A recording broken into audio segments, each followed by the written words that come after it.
Hi, everyone, and welcome back to another episode of The Next Great Creative.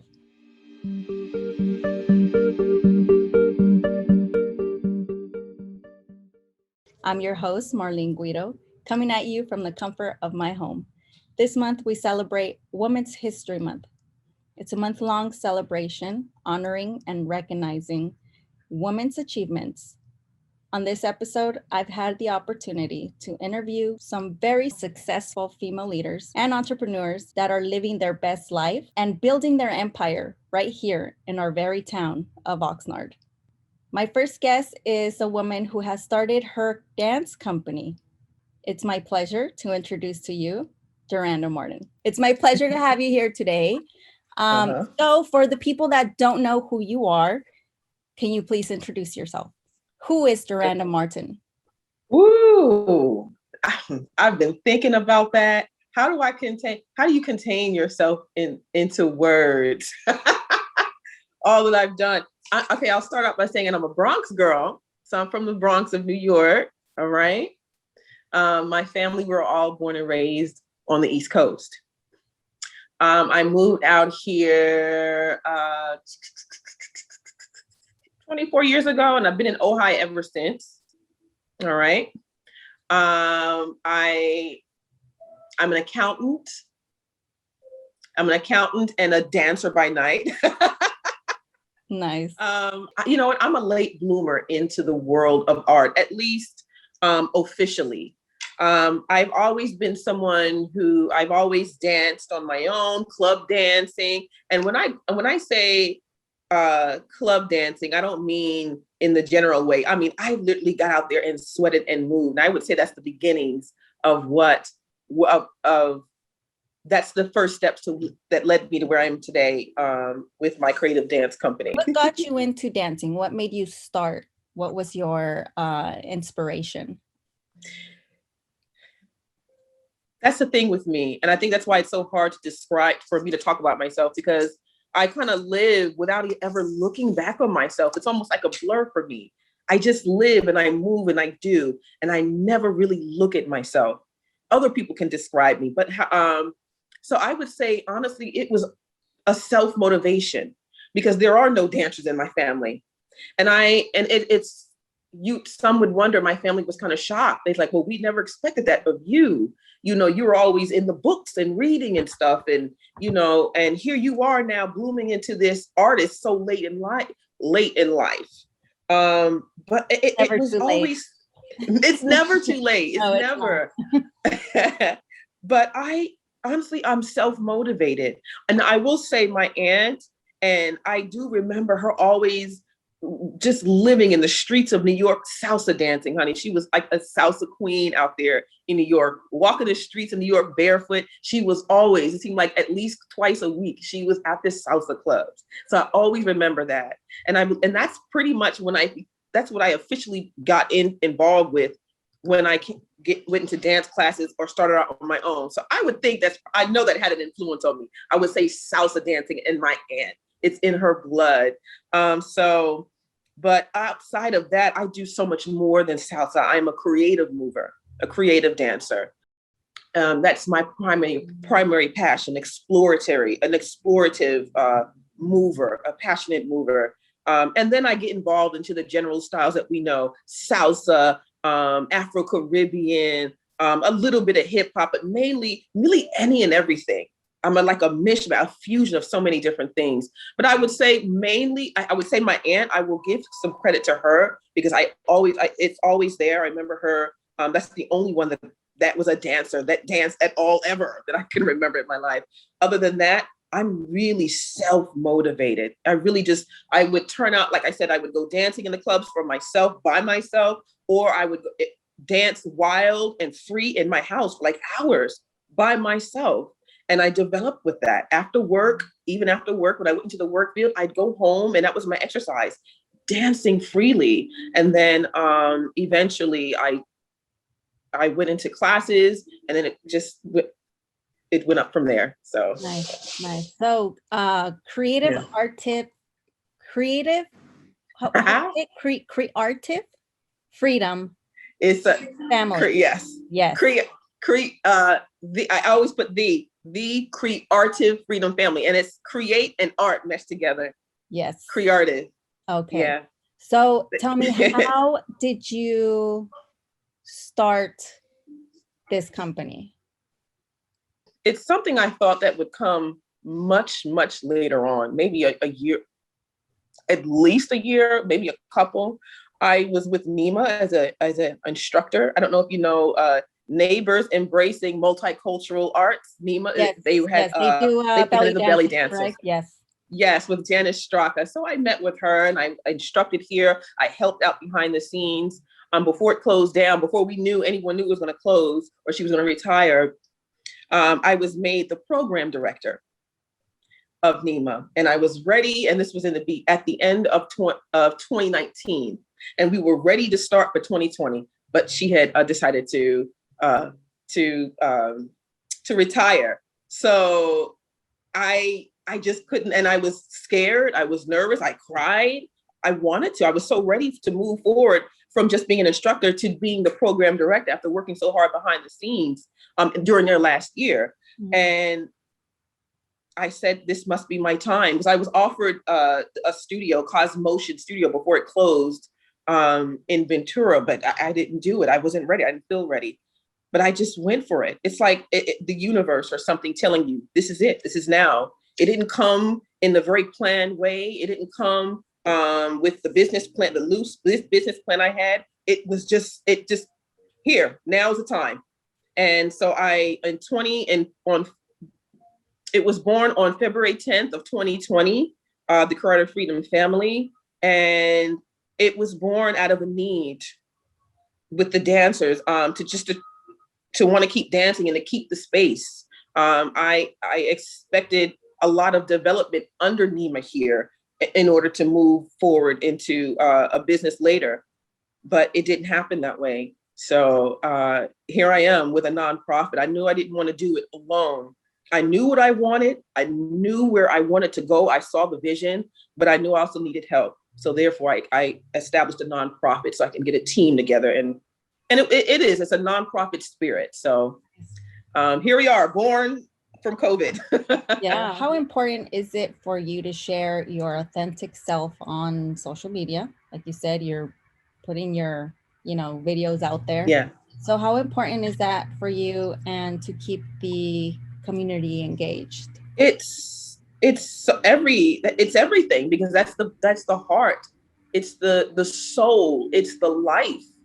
It's the purpose of this company, identity, and distinctness, the appreciation of it, the power, the absolute love of it, and the exhibition of it, the ruthless exhibition of it. And I'm using ruthless in a objective way, not in the way that it's normally used, but ruthlessly just showing and being yourself. And that's been a challenge, honestly, because the internet, there's a lot of creativity and people have to be very creative. At the same time, you almost have to fit into this standard form of uniqueness. Like, uniqueness now has standards. Well, if you're going to be unique, but this is the kind of unique you have to be, or whatever. So I'm a live girl. I live in the moment. I'm a present girl. I'm not really a digital girl. So that's a real challenge for me. I'm finding my way through that. That's something I'm going to honestly say it's a challenge. And I have people to help me with that. People who know how to work the social media. And I would say Juliana Acosta is our Facebook manager. And then I have another one of our board members who lives on Instagram. He is managing our Instagram. But for me, all that I can ever be and do is be myself. That's what I'm here for. This is what the business is. To show and exhibit and develop and grow and see for myself who I am, my distinctness, and give it to you, and to see and appreciate others as well. So I'm trying to figure out how to do that online in the best way. And really, for me, I figure just do it. I'm not worried about the numbers or the subscribers that so many people in my ear saying. I'm like, this is who we are. And so long as I'm doing that and I'm appreciating and I'm loving what we're giving and others are loving what they're giving, then I say we are a success with or without the numbers. What woman do you most admire? Who has inspired you? I know you mentioned your aunt, but who Oh are my some goodness. women that you admire and why? A lot, they're going to be to the world, not to me, but no names. The silent powers, honestly, my aunt, my mother, my grandmother, people, that's it. I see so much of them in me. I look at myself now presently as a silent power, someone you just don't see coming, but you're just grounded. So them, yeah, they're very grounded. You keep going. Most people will probably never know their names, but they're like like I said, that the foundation of so much getting things done, backbreaking work. I was raised by women. I have my father, and he came later on in life, but I was raised by 4 women. So it's the women, honestly, the ones you will never know, those silent women who have helped to strengthen me. I feel like I have a lot of strength and I'm a go-getter. I'm very optimistic. I never thought I couldn't do anything. I never felt held back by anything or anyone. If I want to do something, I've always felt I could do it. And I just went for it. And I have to credit that to the women in my life, is that's who they were. I've never heard them talk about being held back by anything, or they couldn't do this, or and there is that, obviously, that issue with women, the equality and getting the respect, the value, the presence that we all deserve. And that's something we've been held back with as a whole, women. But the women in my family, I guess they must have just protected me from living in that. Because I grew up always feeling like I could do whatever it is that I wanted to do. And there's one other woman I would have to say that really inspires me. She recently passed away from COVID, and it's my goddaughter's mother. A woman whose identity, part of her identity are the black circles she had under her eyes. She worked the fields. She worked the fruit fields. She's worked the free and cold freezers, which I never knew, for hours and hours. And she recently passed away. And you would have to look at her to see you knew something, that she was stressed internally and just going through it, and in honestly physical pain. But her words, her actions, you'd have thought she was just so, happy, and she was so giving and so warm, and so loving, and she served to her last breath. And she won't ever be known. It's women like that that really inspire me. Sorry. That is beautiful. Yeah. Very nicely said. Yeah. What's next for you?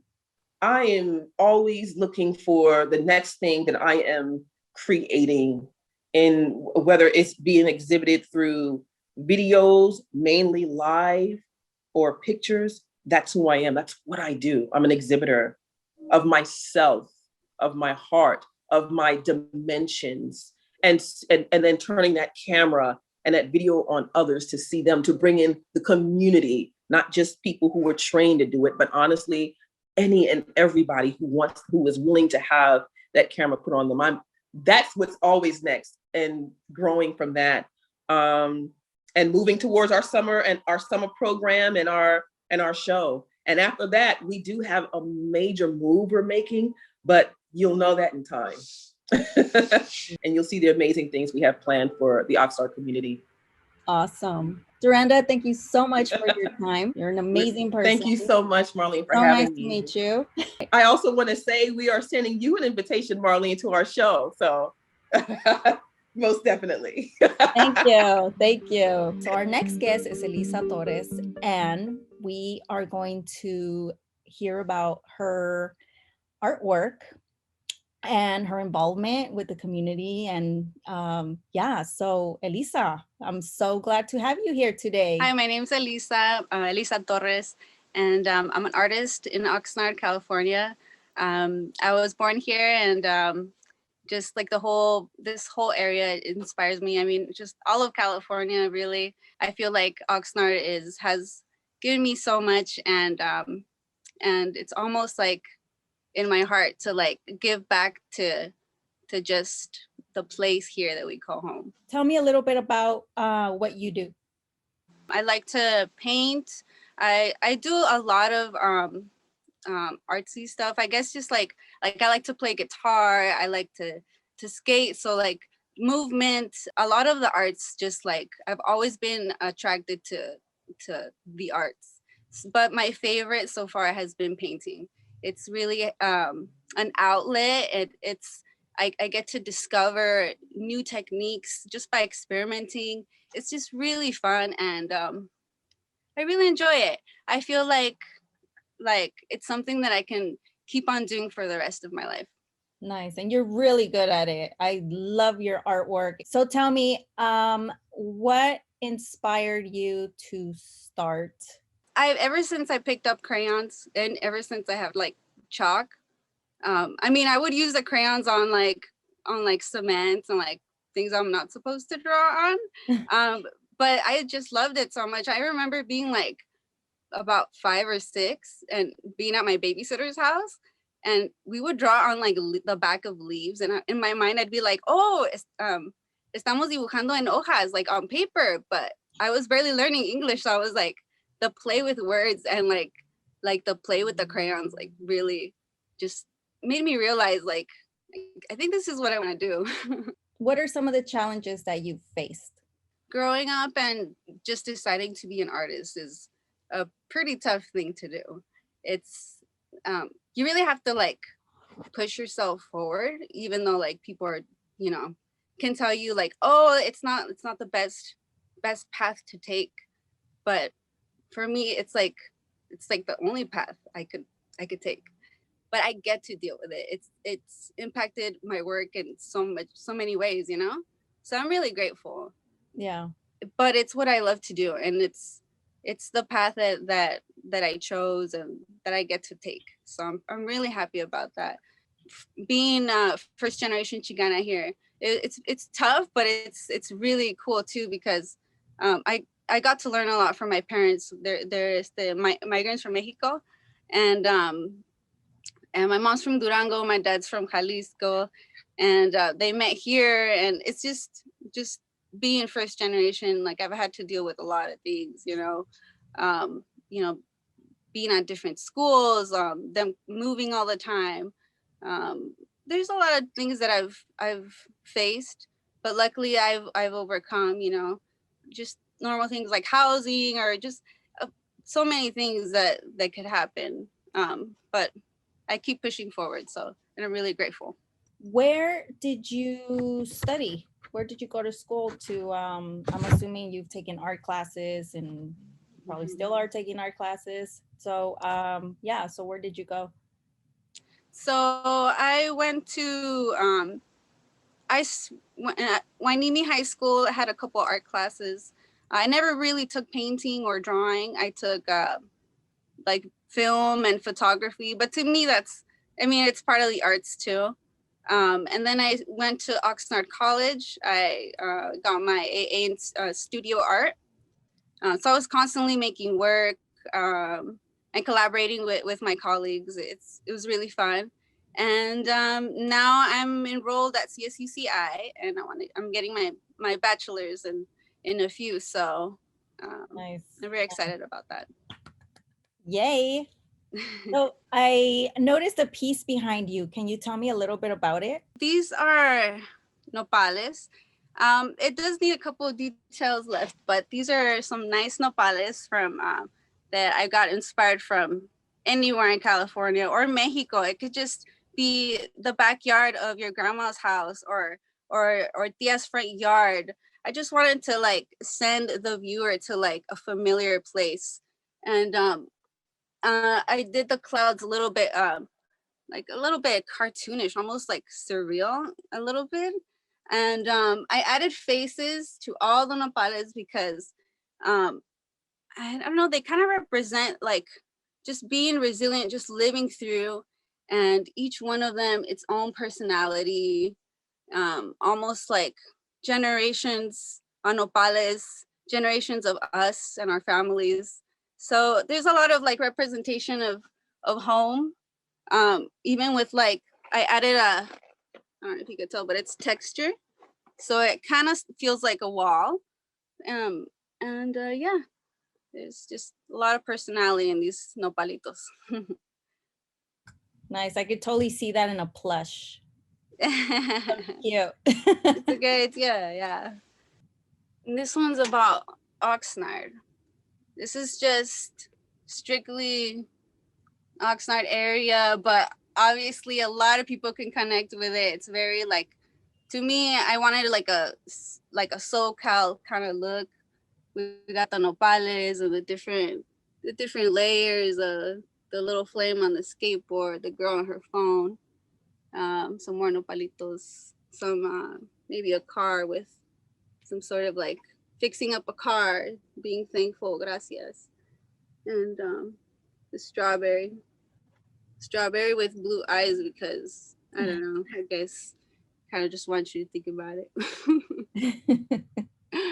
Here we have, this is the Dr. Manuel Lopez. So this is the it's a community garden in downtown Oxnard. It's a very small garden, but it's been open to the community for quite some time now. The plot is being lent to us by Dr. Manuel Lopez's family, and we're very thankful to have this place. But this is just a painting of an image that was taken at a workshop where all the community was just hanging out and painting and making music. And I just wanted to capture that, but more like in an illustrative way, almost like if it was in a book or something, just like very community type of feeling. We got the little seagulls. I love putting little seagulls in my work because it's like there's a lot of gaviotas in Oxnard. So right? if you don't see them in the eating out of the trash, you see them in the beautiful beach. You said you went to Wainimi High School? Yeah, Wainimi High School. Did you guys have a lot of seagulls?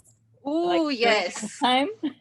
Every time on top of the gym during lunchtime. They knew. They are very smart. How important is it for you to share your authentic self to on social media? And tell me how I mean, obviously you'd like to engage yourself with the community, but how important is that for you? I mean, people can portray something and not be that, but definitely for me as an artist, it feels like it's pretty important to just to put your work out there and to just kind of like keep putting work out there. You know, it's a really great tool. You know, I always see artworks on there, or whenever I'm not painting, like I take a look at it, because I mean, inspiration's everywhere, and it's a good tool. But is it really important? I would say it's pretty important. Yeah. And as a community member, showing myself to the community, that's really important. I feel like it's super important, especially for youth, because I work with kids. So it's like, just being an example, you know, it's just like trying to guide them, without trying to take away certain things that make this whole life experience, you know. For example, I was telling the kids like, oh, I tried skating the other day and I tried to do this trick that I've been trying to do.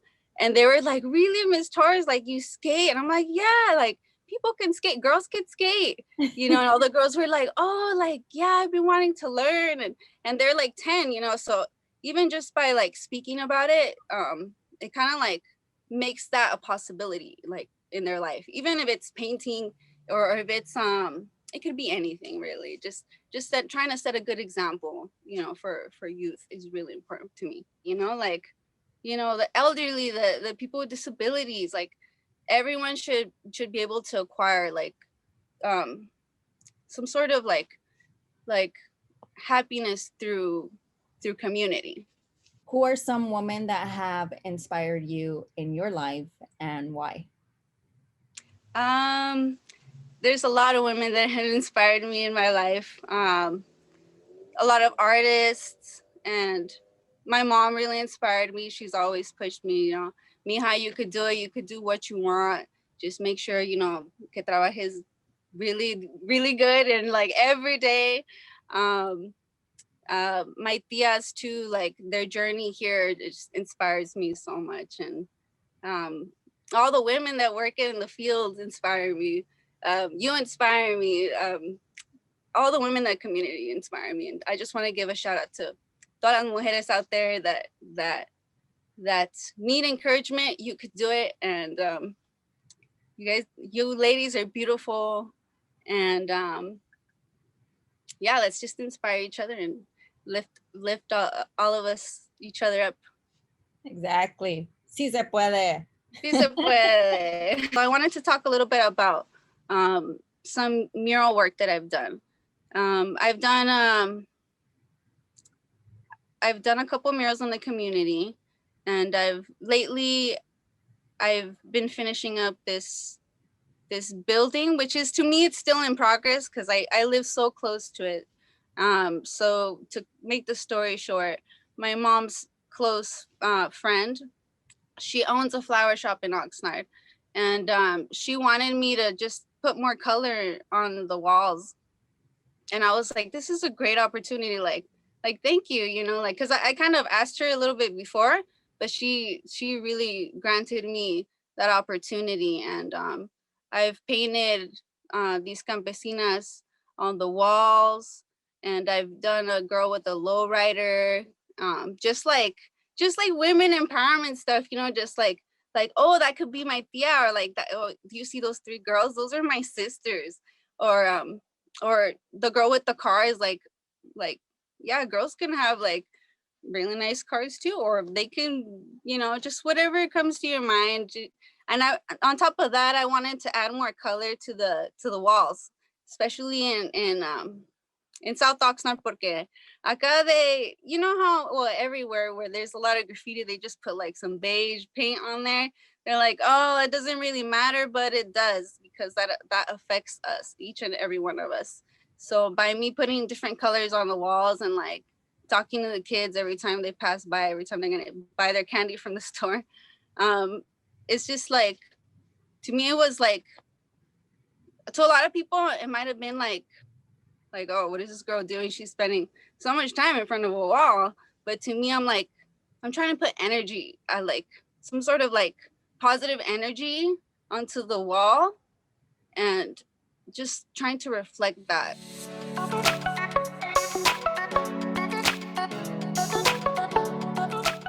We'll be seeing you soon, and I can't wait to run into a flower shop and see your artwork, or just anywhere in general. Well, thank you for having me so much. So today we have here with us a beauty therapist. Her name is Lea Roman. And hi, Leah. It's a pleasure to have you here with us today. Thank you for having me. I appreciate it, Marlene. Can you introduce yourself? All right. So I'm going to start at the beginning of my time when I was born. And I'll try to make it short and sweet, but I just want people to get a well-rounded idea of who I am. So I was born into the theater world to 2 actor parents. So my upbringing was very colorful, and I was exposed to so many different backgrounds. So I'm Mexican, Irish, and Spanish.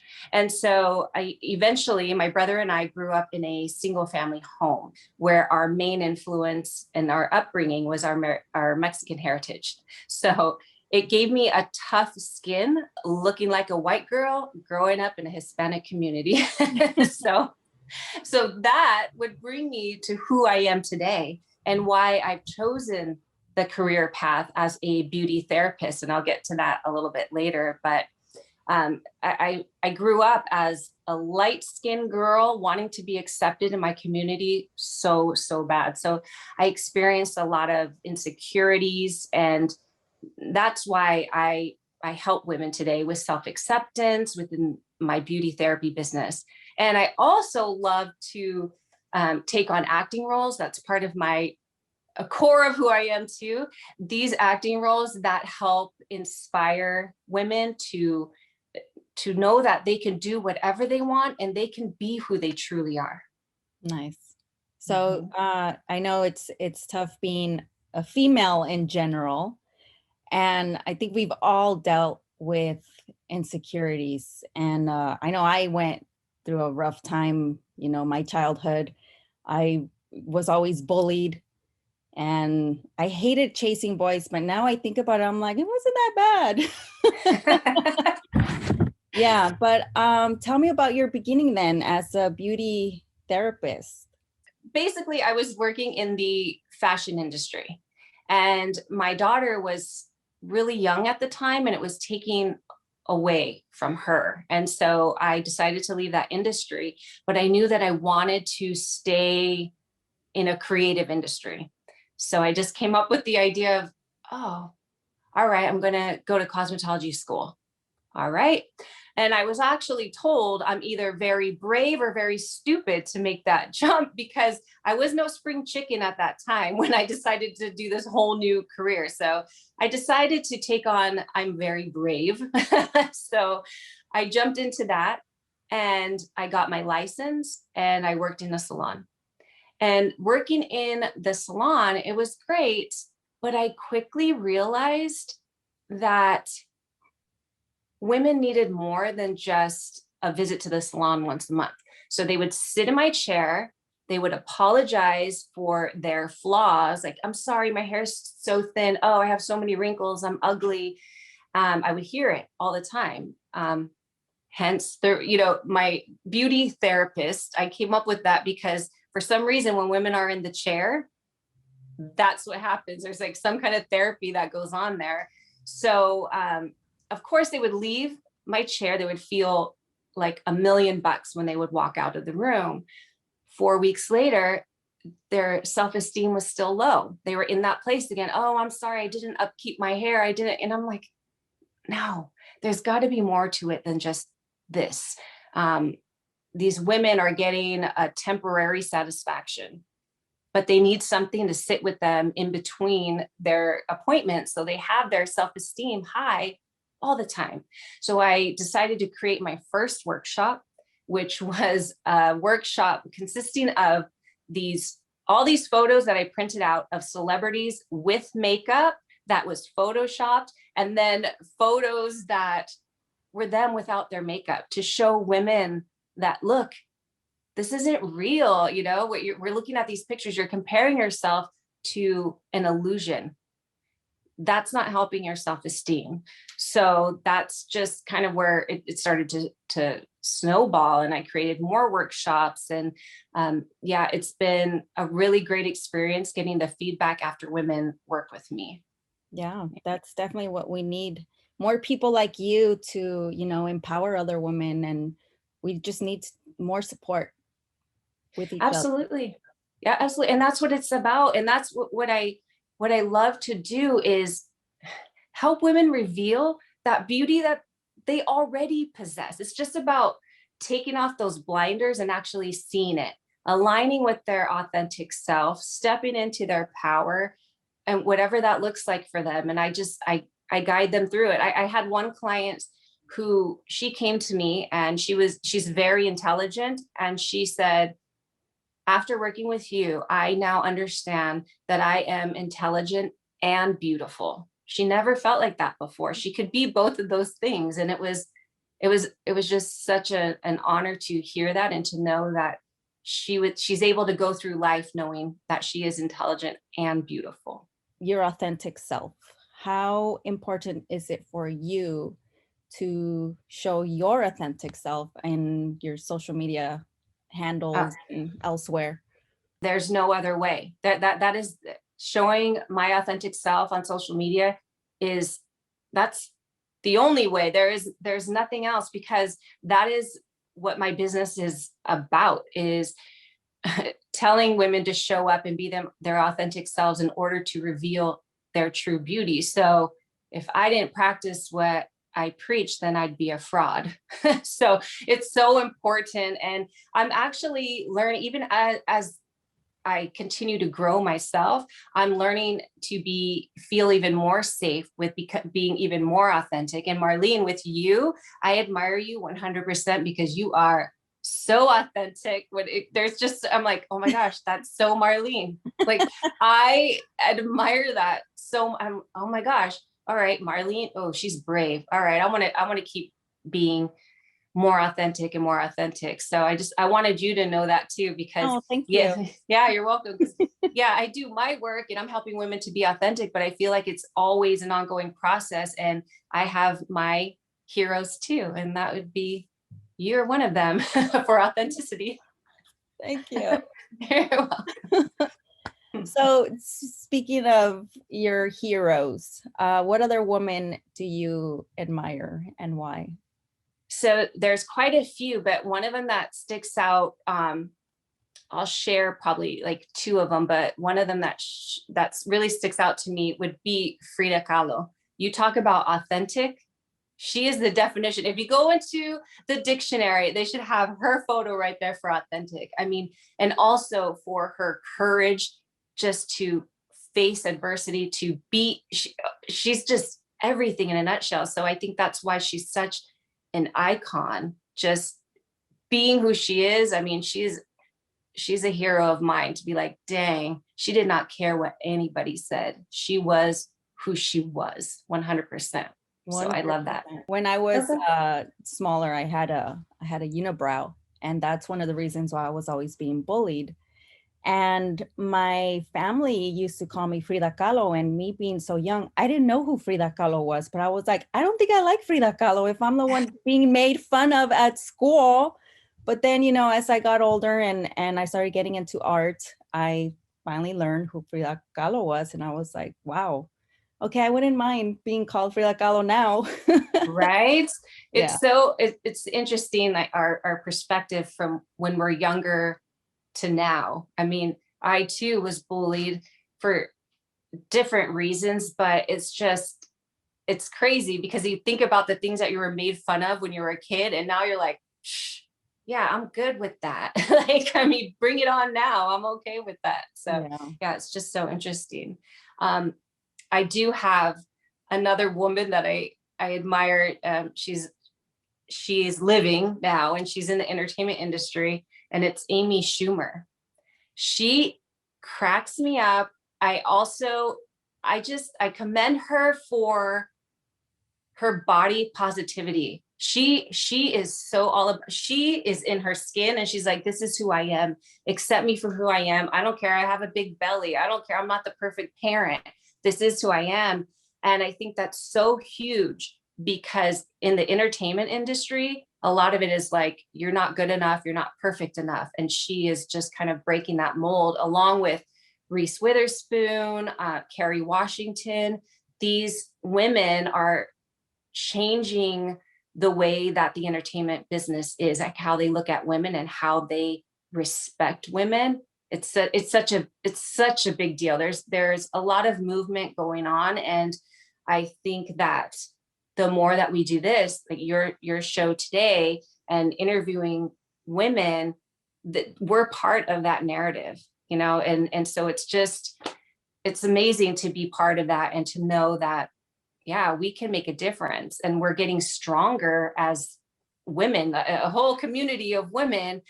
We're getting stronger no matter what your background is, where you came from.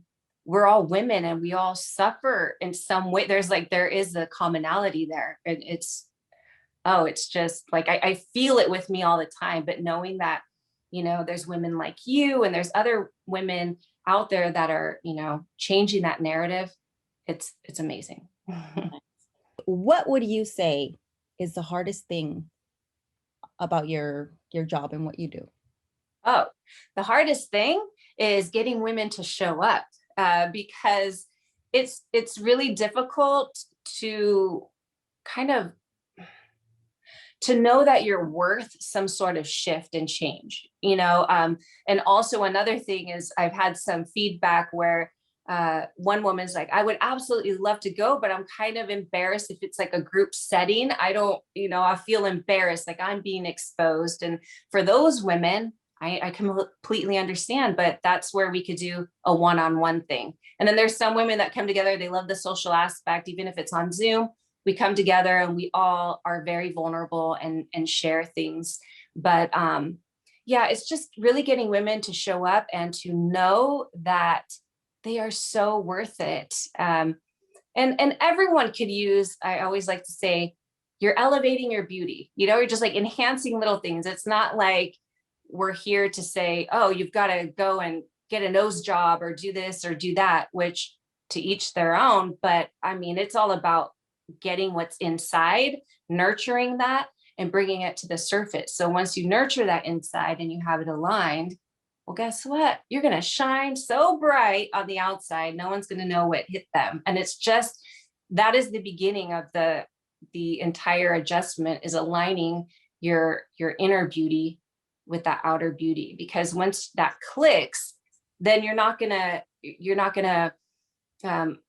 be afraid to shine. And that's one thing that happened to me as I was younger. And even as a young adult, was my confidence, even if it was a little sliver of confidence, would always get labeled, oh, she thinks she's all that, oh, she's conceited. And so what I did was dim my light. I didn't want to shine. I didn't want to stand out. And so I dimmed that. But it's just, no, I'm not, I can't do that anymore. Like I just had this explosion and I'm like, here I am. If you don't like it, and if I shine too bright, put on your sunglasses or walk away. Just like that. Yes. A little message to women everywhere. It's okay not to have it all together, especially this past year where we were turned upside down on our heads. It's okay, it's okay to not be perfect. And I kind of feel like with the pandemic, we had no choice but to look at ourselves, and we had no choice but to surrender. And I think surrendering to this ideal of perfectionism, or I mean perfectionism, not just physically, but in your life, like you got to have it all together. You got to be the perfect mom and perfect at your job and all that stuff. But I just want women to know that it's okay to slow down and just connect with yourself and really think about who you are and even who you want to invent yourself to be. As long as that aligns with your authenticity, it'll be easy to blossom into that. So it's never too late. Women of all ages could really benefit from that, just knowing that you don't have to be perfect. You love yourself the way you are, nurture that, and then it'll start to show on the outside. Can you fill in the blank for me? Women are resilient. Thank you. You're welcome. So there you have it. You've met 3 beautiful, successful ladies that are building their empire right here in our very town of Oxnard. Don't forget to like, comment, and share, and hit that subscribe button. And we'll see you guys next time.